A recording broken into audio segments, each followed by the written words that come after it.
Hello बच्चों। अब हम लोग जो चैप्टर शुरू करने वाले हैं आज से, वो हमारा नया चैप्टर है, 22वां चैप्टर जो हमारी किताब का, जो है कि मानव का पाचन तंत्र है ना, ये नाम से आपकी बुक में चैप्टर है, वो हम लोग शुरू करेंगे। तो 22 जो आपका चैप्टर है वो है 22वां। तो देखो अभी क्या है, चैप्टर है, सबसे पहले है पाचन तंत्र के बारे में हम पढ़ रहे हैं, मानव तंत्र है। तो तंत्र क्या होता है, सबसे पहले पाचन तंत्र पे तो बाद में आते हैं। तंत्र क्या होता है? तंत्र जो होता है वो अंगों से मिलकर बनता है। कई अंग आपस में मिलकर जुड़ते हैं और एक जटिल संरचना बनाते हैं, जिसको हम तंत्र कहते हैं। ठीक है, तो ये तंत्र होता है। जहां पर भी तंत्र का नाम आ जाए, पाचन तंत्र हो जाए, श्वसन तंत्र हो जाए, उसका मतलब सीधा सा यही होता है कि कई अंग जो होते हैं वो मिलते हैं और एक जटिल संरचना बना लेते हैं, जिसे हम तंत्र कहते हैं। फिर आता है यहाँ पर पाचन। मानव तो आपको पता ही है, मनुष्य। अब पाचन जो है क्या है? पाचन, हम लोग भोजन लेते हैं, है ना, जैसे कार्बोहाइड्रेट, वसा, विटामिन, ये सब प्राप्त करने के लिए भोजन को क्या करते हैं? ग्रहण करते हैं। क्योंकि प्रोटीन होता है, उसका अपना एक काम है कि वो मसल्स बनाएगा, है ना। कार्बोहाइड्रेट जो होता है, वसा जो होता है, वो हमें क्या करता है? ऊर्जा प्रदान करता है। तो भोजन के अंदर उपस्थित ये जो पोषक तत्व होते हैं, वो अलग अलग जो रोल होते हैं वो प्ले करते हैं हमारे शरीर के अंदर। बात समझ में आ रही? जो अलग अलग तत्वों के जो कार्य हैं वो नॉर्मल तरीके से हो, इसी के लिए हम क्या करते हैं? भोजन को ग्रहण करते हैं। ठीक है, अगर आप भोजन के अंदर विटामिन और मिनरल्स नहीं लोगे तो आप क्या हो जाओगे? शरीर की रोग प्रतिरोधक क्षमता क्या हो जाएगी? कम। और आप क्या पड़ जाओगे? बीमार। ठीक है, तो हम लोग जो कार्बोहाइड्रेट ले रहे हैं, वसा ले रहे हैं, प्रोटीन ले रहे हैं, ये जितने भी पोषक तत्व हैं, ठीक है, ये संरचना में कैसे हैं? बड़े अणु हैं। कैसे? बड़े अणु। उनको हमारा जो शरीर होता है वो सीधे तरीके से नहीं ले पाता। हम अगर रोटी को लेते हैं तो रोटी को पूरी खा सकते हैं क्या? नहीं। हमको क्या जरूरी होता है कि हम उस रोटी के क्या करें? बाइट्स करें, टुकड़े करें, और उन टुकड़ों के रूप में हम लें। तो सेम वही प्रोसेस होता है कि जो कार्बोहाइड्रेट होता है, वसा होता है, जो विटामिन होता है, ये जो भी भोजन के अंदर पोषक तत्व उपस्थित होते हैं, ये बड़े आकार के अणु हैं। तो उनको क्या किया करना जरूरी है? छोटे आकार में तोड़ना जरूरी है। क्योंकि जो बड़ा रूप होता है, उस बड़े रूप के अंदर इन पोषक तत्वों को हमारा शरीर जो है वो ले नहीं पाता, ग्रहण नहीं कर पाता, है ना। इसीलिए जरूरी है कि उन तत्वों को किस रूप में तोड़ दिया जाए? छोटे छोटे रूप में तोड़ दिया जाए। छोटे रूप में टूटते ही हमारा जो पोषक तत्व है वो क्या होता है? जैसे कि सपोज करो प्रोटीन है। प्रोटीन का जो सूक्ष्म रूप होता है अमीनो अम्ल। कौन सा रूप होता है? अमीनो अम्ल अणु। यानी कई अमीनो अम्ल अणु जुड़ते हैं तब जाके क्या बनता है? प्रोटीन बनता है ना। तो ये जो प्रोटीन है, ये प्रोटीन जो है उसको हमारा शरीर सीधे रूप में नहीं ले पाएगा। आ रही बात समझ में? शरीर में कैपेबिलिटी नहीं होती कि प्रोटीन के अणुओं को सीधा सीधा क्या कर ले? ग्रहण कर ले। तो जरूरी है कि ये जो प्रोटीन है उसको किस रूप में तोड़ा जाए? एमिनो अम्ल। और जैसे ही एमिनो अम्ल के रूप में टूट गया, है ना, तो हमारा शरीर क्या करेगा? इसको ग्रहण कर लेगा। मतलब ये अवशोषित करने लायक, शरीर के ग्रहण करने लायक लायक जो फॉर्म होती है, जो रूप होता है, उसके अंदर ये प्रोटीन आ गया है। अब ये तोड़ने का काम कौन करेगा? एंजाइम करेंगे। आ रही बात समझ में? तो अगर इसे समझते हैं कि यहाँ बड़ा अणु किस रूप में टूट रहा है? छोटे अणुओं के रूप में। किसकी मदद से? एंजाइम की मदद से। तो यही क्रिया हमारी क्या होती है? पाचन की क्रिया होती है। तो देखो, ऐसी क्रिया जिसमें विभिन्न एंजाइम की सहायता से भोजन में उपस्थित वृहद अणु, वृहद अणु मतलब जो बड़ा अणु होता है, कार्बोहाइड्रेट हो गया, जो प्रोटीन हो गया, वसा हो गया, ये वृहद अणु की फॉर्म है ना। तो वृहद अणु को छोटे अणुओं के रूप में क्या किया जाता है? तोड़ा जाता है। बड़े अणुओं को किसमें बदला जा रहा है? छोटे अणुओं में। किसकी मदद से? एंजाइम की मदद से। प्रोटीन बड़ा अणु है, छोटा एमिनो अम्ल अणु हो गया। कौन तोड़ रहा है? एंजाइम तोड़ रहा है। कौन कौन से एंजाइम होते हैं वो आगे हम लोग फर्दर पढ़ेंगे। तो ये हो गई पाचन की क्रिया। ठीक है, अब अगर हम दोनों को कंबाइन करके डेफिनेशन बनाते हैं तो देखो क्या डेफिनेशन आपकी बुक में क्या लिखी है? शरीर का वह तंत्र, तंत्र मतलब अंगों का समूह, है ना, तो जिसमें भोज्य पदार्थों को उनके एंजाइमेटिक जल अपघटन, यानी जिसमें भोजन में उपस्थित पदार्थ जो होते हैं उनको क्या किया जाता है? एंजाइमेटिक जल अपघटन। अपघटन का मतलब होता है तोड़ना। ठीक है, किसकी उपस्थिति में? जल की उपस्थिति में। किसकी मदद से? एंजाइम की मदद से। तो क्या करता है वो तंत्र? जो भोजन में उपस्थित पदार्थ यानी कार्बोहाइड्रेट, वसा, विटामिन को एंजाइम की और जल की उपस्थिति में तोड़ता है।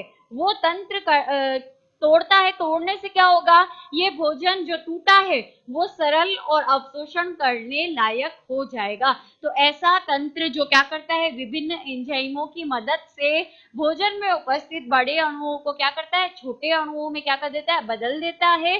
ठीक है, जिससे वो भोजन क्या कर दिया जाता है, ग्रहण करने, शरीर उसको ग्रहण करने लायक फॉर्म में प्राप्त कर लेता है। तो वो तंत्र, वो अंगों का समूह हमारा पाचन तंत्र कहलाता है। समझ आ गया। फिर उसके बाद है पाचन के प्रकार। देखो तो दो प्रकार होते हैं, अंतः कोशिकीय और दूसरा होता है बाह्य कोशिकीय। कौन कौन से दो प्रकार होते हैं, अंतः कोशिकीय और बाह्य कोशिकीय। अंतः कोशिकीय में देखो, भोजन का पाचन खाद्य धानी में होता है। यानी आप लोगों ने देखा, पिछले साल हम लोगों ने अमीबा की स्ट्रक्चर पढ़ी थी। एक कोशिकीय जीवों में जो होता है वो अंतः कोशिकीय पाचन होता है। एक कोशिकीय जैसे कि अमीबा, अमीबा के अंदर सिर्फ एक सिंगल ही सेल थी, एक कोशिकीय जीव था।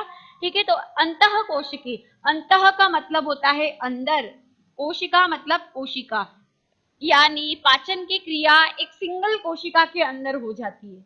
अरे बात समझ में। इसके अंदर इस कोशिका में एक संरचना होती है जिसको हम खाद्य धानी कहते हैं। इस खाद्य धानी में क्या होता है, एंजाइम होते हैं, लाइसोजाइम एंजाइम जो होता है, लाइसोजाइम एंजाइम होता है, उसकी मदद से इस भोजन को क्या कर दिया जाता है, तोड़ दिया जाता है, सरल रूप में बदल दिया जाता है।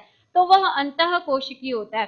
फिर होता है बाह्य कोशिकीय, यानी यहाँ तो पाचन हम अंतः कोशिकीय क्यों बोल रहे थे, अंतः मतलब अंदर, कोशिकीय मतलब कोशिका के अंदर, क्योंकि पाचन की क्रिया जो कोशिका है उसके अंदर जो खाद्य धानी बन रही थी उसमें उपस्थित जो लाइसोजाइम एंजाइम है उसकी मदद से हो रहा था। और ये क्रिया कोशिका के किस में हो रही थी, कोशिका द्रव्य में उपस्थित खाद्य धानी के अंदर हो रही थी। क्योंकि ये जीव जो है पूरा बना ही किसका है, एक ही कोशिका से। ये किस में होता है, अमीबा में होता है। उसके बाद हमारा जो डब्ल्यूबीसी होती है ना, जो भक्षण का काम करती है, कौन कौन सी होती है, मोनोसाइट होती है, न्यूट्रोफिल होती है। 10th में हम लोगों ने पढ़ा है। ये कैसी होती है, भक्षण कोशिकाएं होती है, मतलब बाहर से आने वाले जीवाणुओं को या बाहर से आने वाले पदार्थ को खा के नष्ट कर देती है ताकि हम रोग मुक्त रहे। तो ये उनमें पाया जाता है। फिर होता है बाह्य कोशिकी, बाह्य का मतलब होता है बाहर।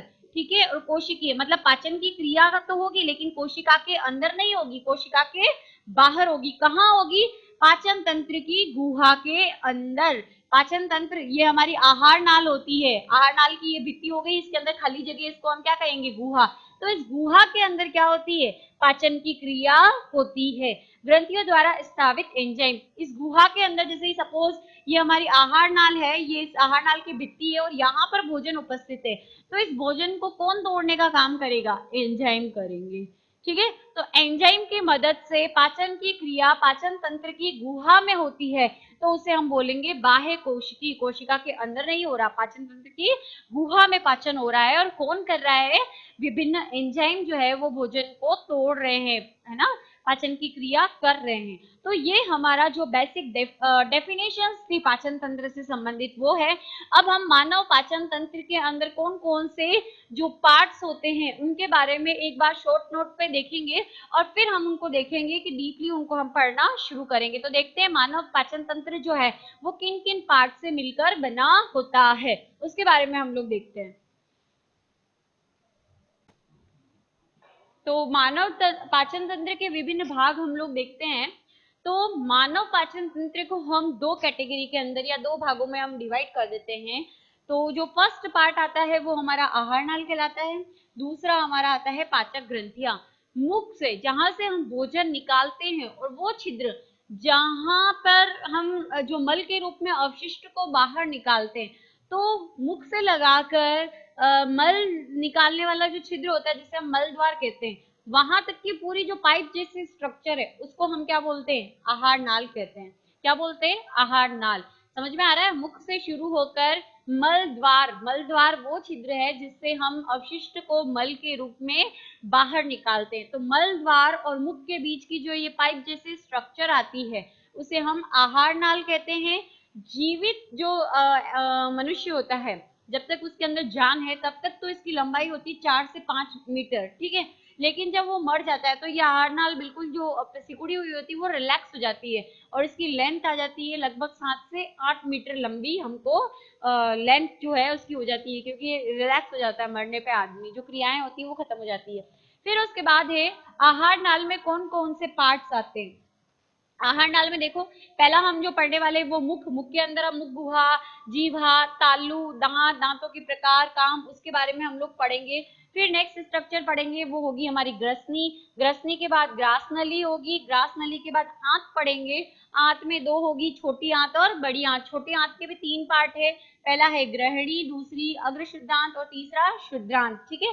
फिर बड़ी आंत है। बड़ी आंत के अंदर हम लोग जो पढ़ने वाले हैं, पहला इसका जो भाग है वो अंधनाल है, दूसरा भाग वृदांत है और तीसरा है मलाशय। वृदांत में भी वापस इसके कुछ पार्ट है वो हम पढ़ेंगे। मलाशय में, मलाशय के बाद गुदा और गुदा के बाद आता है मल द्वार। ठीक है। तो ये 2 छेद हैं, यहाँ से भोजन लेते हैं और यहाँ से भोजन निकालते हैं। तो उसके बीच में ये जो पूरी संरचना जितनी भी आ रही है वो सब किसका पार्ट हो गई, हमारे आहार नाल का क्या हो गया, पार्ट हो गया। फिर उसके बाद हम लोग जो देखते हैं तो